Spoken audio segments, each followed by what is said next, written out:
In this video I want to briefly compare some emergency lighting options. It's always good to have multiple options available because you never know what situation might arise. The main thing I want to look at is the brightness of each of these lights, but other factors to consider are the fuel, the safety, and how convenient are they to use. The first one we're going to look at is a standard candle, which gives off approximately 11 to 12 and a half lumens, which is not a heck of a bright. You can see here reading, it's not a lot of light. You can read, but it certainly doesn't illuminate the room particularly well with just one candle. A good quality candle will give you approximately 11 hours burning time. So now we are increasing to 3 candles, which will give us certainly more light. Reading becomes easier and the room is more illuminated, but as you can see, it's still not what you would call a bright room. And the 3 candles, it's not quite so cheap as it was with just one candle to run this. Next, this is a Victorian kerosene lamp with a flat wick, a 3/4 inch flat wick. It definitely gives off more light than the candles did.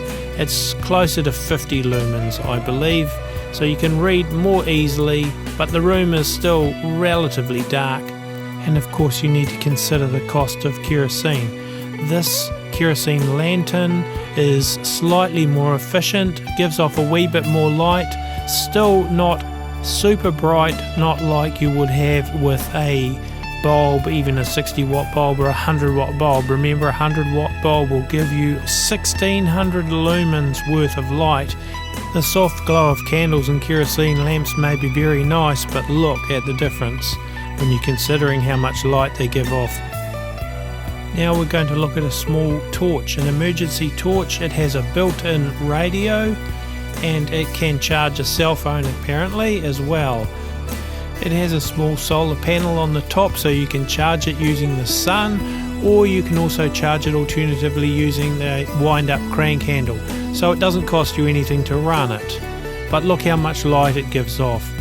It would be even less easy to read with this torch than it would be with the candles. It's handy because you can carry it around, which you can also do with this LED lantern. It has 3 settings, 36 super bright LEDs being the highest setting. You can charge it using the sun via the solar panel on the top.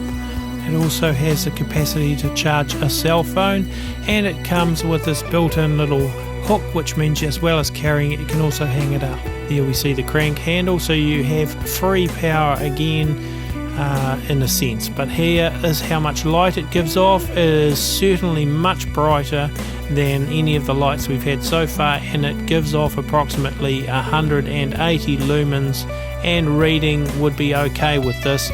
The only thing I don't like about it is the shadows it casts due to the bars around the lamp, so that may be a factor to consider. But it certainly gives off pretty good light and it doesn't cost you anything to run it. This solar floodlight is the most powerful light we're going to test today, and it gives off approximately 750 lumens or 10 watts worth of power, and it comes with its own solar panel. It's a very sturdy little lamp, but it came in a plain brown box without a brand name. It gives off considerably more light than any of the other options we've tried in this video.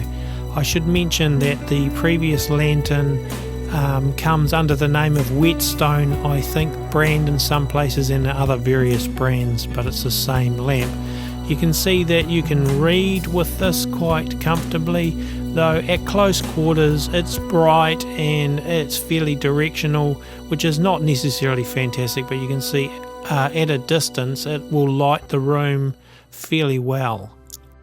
There are no crank handle or battery options with it. It's purely a solar device, but it certainly gives off pretty good light for reading and doing other things as a floodlight. So there you have a very quick analysis of some small emergency lighting options. It certainly doesn't cover all the options for small emergency lighting, but I hope you find this useful.